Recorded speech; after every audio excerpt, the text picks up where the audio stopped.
The story begins in a peaceful city, but from time to time, these people will be interrupted by some giant demonic ogres who will intrude their town, hunting down everyone. We see the civilians trying to hide and survive from the ongoing attack. While this is happening, a mysterious-looking man is seen riding a giant dragon, and he explains to us that ever since he was a young man, he's always wanted to become the strongest person he can possibly be so that he can protect those around him. And also so no one can ever take anything away from him. This guy happens to be the savior of the city and the only person capable of eliminating these demonic monsters. With just a single move, he burns the ogres to the ground and conquers their demon race within a matter of seconds. Right after that, he tells us that he has finally become the strongest exorcist known to man. But due to him having this power, it was the very reason that these monsters came to the city to try and challenge him, thus making the king order for his arrest. They ultimately ruined his reputation and even took away his students, turning everyone else against him.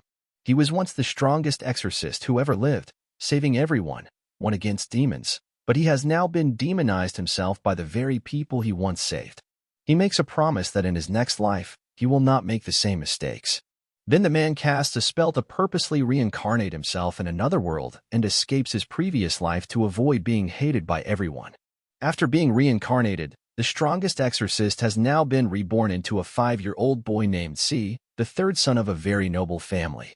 They seem to be a family of mages who specialize in all types of magic. The other sons have already been born with incredible magical abilities, and his father is trying to perform a ritual to see if his youngest son has any magical abilities like the others. But the ritual fails, and the father informs the rest of the family that C has no power inside him. So, his siblings laugh at him for being an embarrassment to the rest of the family.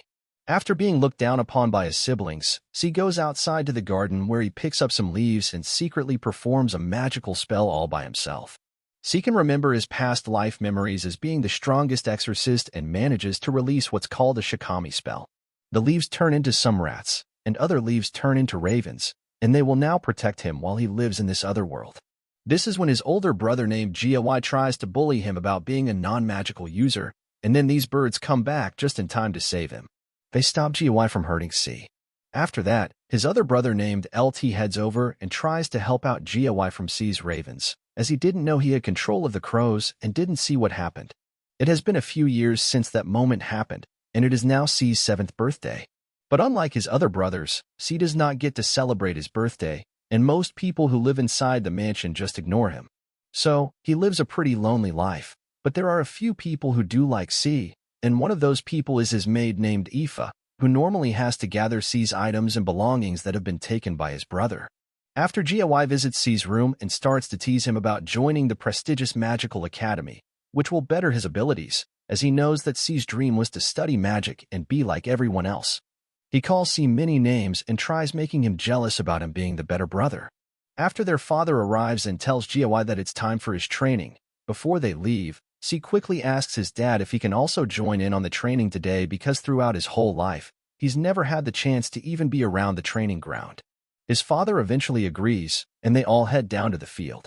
When the 3 brothers enter the training field, LT, his other older brother, is chosen to practice first, and he unleashes a green spirit magical spell. Gioi is up next, and he performs a fire spell, which impresses his father. Lastly, C is chosen to see if he can do anything at all. He takes the wand off Gioi. When wielding the wand, he stands in position, and then C talks inside his own head and tells us that he doesn't really want to reveal his true abilities of sorcery to everyone, as he doesn't want to become another powerful person in this life and have everybody hate him once again for being too powerful. But in that exact moment, C has had enough of everyone in the family treating him like he's a failure and said that the strong will always prey on the weak. So, he reveals a blue ice and fire spell, shocking his brothers, as C must actually have some kind of magic inside him after all. Gioi asks his father how C was able to produce a blue fire spell, as the blue fire is not normally possible to do in this world and is rarely seen at all. But his father tells him that some people possess a different kind of magic powers, which all stems from that person's true nature and their spirit within themselves. After showing them that he's capable of performing magic, C asks his father if he can start learning more about magic too, just like his brothers. But his father disagrees and says that it would be too dangerous for someone born with his heritage to study the magical arts, as C's mother was only a common girl, unlike his brothers, as their mother was a famous witch and noblewoman of the city. However, his father tells him that instead of learning the prestigious ways of magical arts right now, instead, he will be given a tutor in order to help him understand more about magic, as his father thinks he's too weak to enter the academy or study in the hierarchy. So, C agrees and begins to study by reading the books inside their mansion. We then have a change of scenes, and C has grown up a bit as he is now 11 years old. He has read and studied about everything he can in this new world and also explains how in his previous life, he managed to store many Akashi, otherwise known as Yakai spirits, within him that he defeated in battle. And now, they listen to his commands whenever he summons them. C remembers these things from when he was the exorcist, so he decides to see if these Yakai spirits will assist him in this new world. He only wants to summon a non-lethal Yakai at first to see if it still works. He then creates a door, which opens up to a different realm, and then the Yakai spirit named Yuki appears. However, C is surprised because in his previous life, Yuki was already a grown-up woman. But in this life, she appears to be an adorable but slightly annoying girl who won't leave him alone. She asks C why he summoned her to this world, but C tells her it was only a test and then tells her that he can't afford for anyone to see her. So, he transforms her into his small fox form outside C's room. Aoife accidentally spilled some water on GLY's feet, and he gets extremely angry at her for being a useless slave. But right then, he tries getting closer with her and tells her she can repay him for this by visiting his room later. However, Aoife doesn't know how to respond to this, and just then, C arrives to help Aoife. He tells GY to leave her alone, but GY responds by swinging a blow at him. But C blocks his attack with ease. This infuriates GY, as he is the older brother, and GY constantly mistakes C for being a little weakling all the time. But GY secretly knows that C must be stronger than he looks, so he just walks away, shouting that he will pay for his actions. After saving Aoife, she thanks C, and then she explains how she desperately needs his help with something that happened outside. When outside, they see a blue mythical creature laying on the floor and seems to be almost dead. She asks C if there was any chance he could revive the creature, although she understands how C's magic seems to be much lower than the rest of his family. So she understands if it cannot be done. But right then, he tells her to turn around, and he performs an unknown spell from his past exorcist life, which brings the animal back to life. She asks him if that was some kind of healing magic, but even though it was a different spell, he just agrees so she doesn't ask too many questions, which might lead to her knowing that he was actually reincarnated. After this, C suspects that Aoife can also do some kind of magic herself, as Aoife seems to always know about things that most people don't know. And that's when she reveals her elemental powers to C. However, she explains that this is her only magic feat, which seems pretty useless to her right now. However, the elementals do listen to her commands, and this seems to interest C a lot. He then casts a fire spell to see if Aoife can make it disappear. After she screams at the fire, it fades away, and thus making C proud of her. And he can now take her in as his companion.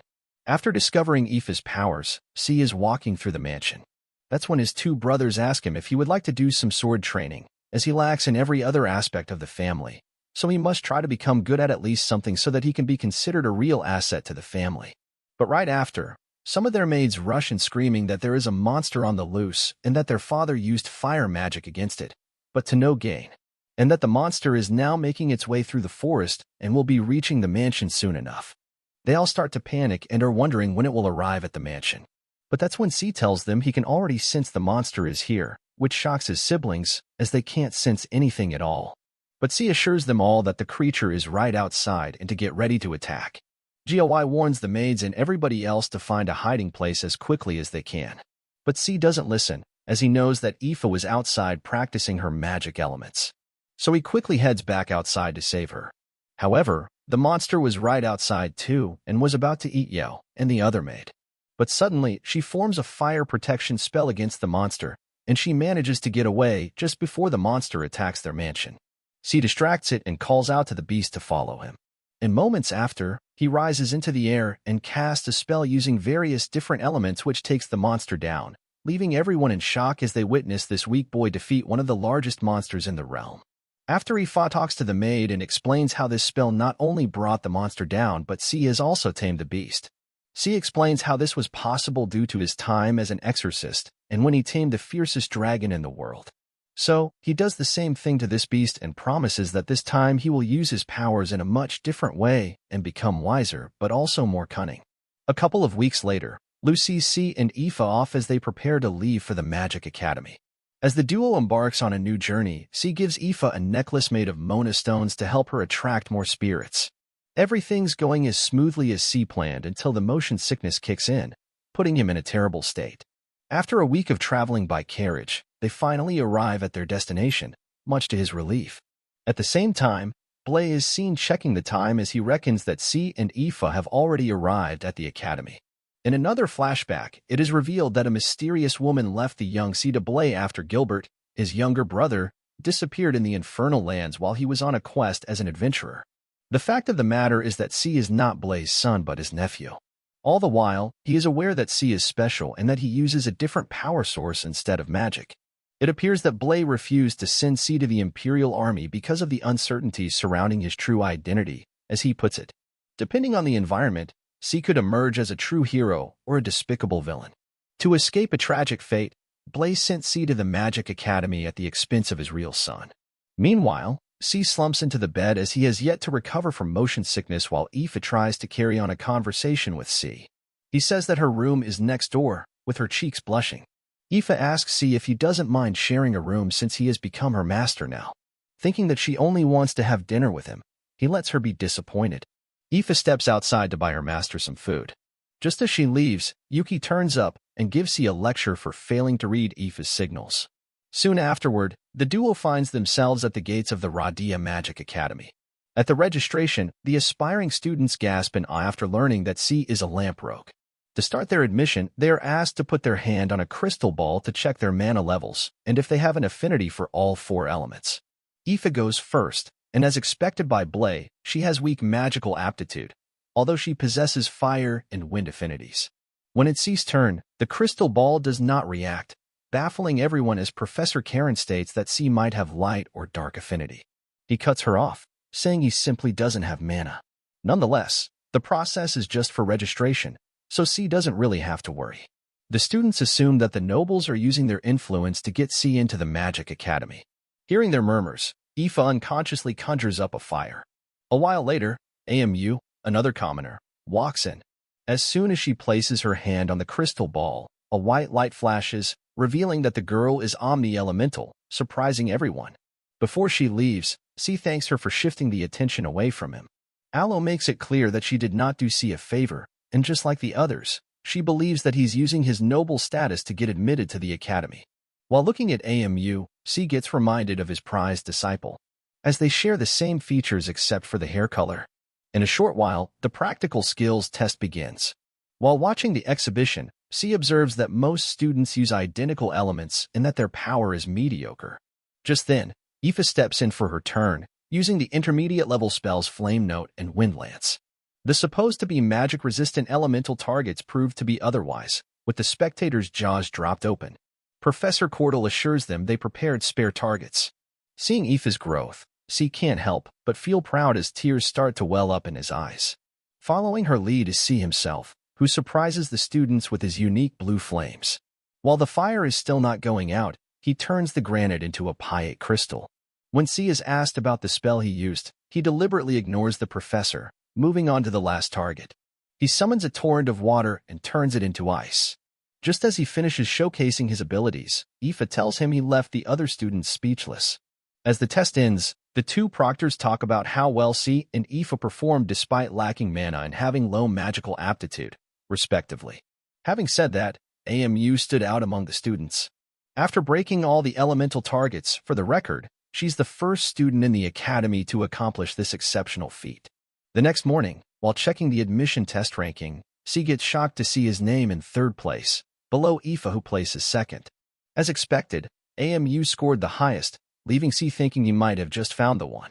One night while the duo walks toward the auditorium for the entrance ceremony, C feels something strange. Checking the area, they stumble upon multiple spirits, which lead them to a dark magic circle in the woods. Before they head to the auditorium, C leaves some paper dolls to monitor the area. Once there, AMU delivers the commencement speech as the student representative. While sharing her reason for attending the academy, C feels an ominous presence drawing nearer and nearer. All hell breaks loose when the lesser devils barge into the hall, sending the students into a state of panic. Just as he's about to interfere, with the students barely leaving a scratch on the enemies, AMU shows them how it's done amidst the chaos. C realizes that the devils might just be a distraction. As soon as he finds the caster, he asks Aoife to escape. Back in the woods, free of witnesses, C confronts the devil named Gallus. The devil summons 3 more minions and commands them to attack the sea. He easily dispatches 2 and transfers one of them to the void. After assessing the situation, Gallus decides to take him on by himself. C tries to incapacitate the devil with his paper doll, but to no avail. Outraged by the sea looking down on him, Gallus uses his teleportation magic and manages to graze his cheek and wound his arm. Gallus then reveals his objective to take the hero down. The battle continues, and Gallus still has the upper hand. Upon seeing an entrance, the devil delivers the final blow. Or maybe not. There goes C with no signs of wounds whatsoever. Turns out that he used his paper dolls as body doubles to escape death and create an illusion that he keeps on reviving. Having had enough of playing around, he summons one of his strongest demon servants, Machi. And so, Gallus finds himself inside the dragon's stomach. Interestingly enough, Machi refuses to return to the void as it attempts to escape. Thankfully, he's able to send it back. At that point, he realizes that Machi rebelling against its master is due to his weakened body in his new world. Back at the academy, C's eyes widen as he witnesses AMU single-handedly annihilating the lesser devils. Seeing the students staring daggers at AMU, C remembers his past there and then. He's determined to befriend AMU and make her the strongest. For what it's worth, he doesn't mind living in someone's shadow as he promises to live a peaceful life this time. A month later, C tries to approach AMU, but the apparent sunder keeps driving him away. While walking, a green fluid suddenly pours over the duo, prompting C to teleport with Aoife to a safe spot. Cordell hurriedly checks on them, revealing that the mixture has a monster's blood he's using for research. Seeing the clay pot float earlier, C confirms that the professor is a light element specialist. In class, Karen asks the top 2 students to assist her with the upcoming founding anniversary rite. They are tasked to deliver the new student roster to the temple in the Radia forest and have it blessed. Since C met Gallus in the same location, he asks Aoife to decline the request, forcing the professor to assign him instead. As the day of the rite arrives, Karen hands the register to C. Heading to the forest, AMU accuses C that he's trying to make a move on her, to which he clarifies that she had it all wrong. While teasing AMU, she suddenly feels a jolt of pain, confusing C. Looking around, they come across a magic circle on top of a cut-down tree. Unbeknownst to them, it is a trap, as they get transported to a dungeon. Lizard folks turn up, and AMU takes it upon herself to get rid of them. Just as she keeps her guard down, another monster appears. This time, C steps in to save her with a wood spell, which AMU has no idea about. While looking for the exit, he uses his talismans to light up their way. Judging by her reaction, AMU seems to be enjoying the present circumstances, and stumbling upon stronger monsters makes it more evident. Unfortunately, after eliminating a horde of monsters, a troll knocks her out cold, prompting Saika to summon the giant centipede. In one go, his demon servant clears their path. Upon waking up, AMU gets shocked to the core after noticing that the monsters have been dealt with and her wounds are gone. However, her chronic headache stops her from talking. To ease her pain, C puts up a barrier that blocks off curses. AMU reveals that her headache started when she enrolled in the academy, but she believes that it's not a curse. C thinks otherwise, since the barrier stopped her headache. So he suggests searching for a curse mark on her body. After careful scrutiny, C fails to find any mark. In the meantime, he asks for a strand of her hair and attaches it to his talisman as her substitute. This way, she won't have to stay inside the barrier for comfort. As they engage in a casual conversation, AMU learns about C being an illegitimate son. He takes his chance and asks AMU about her family, to which she reveals that her mother is a guild officer while her father is an adventurer. This is the end. Subscribe for the next part.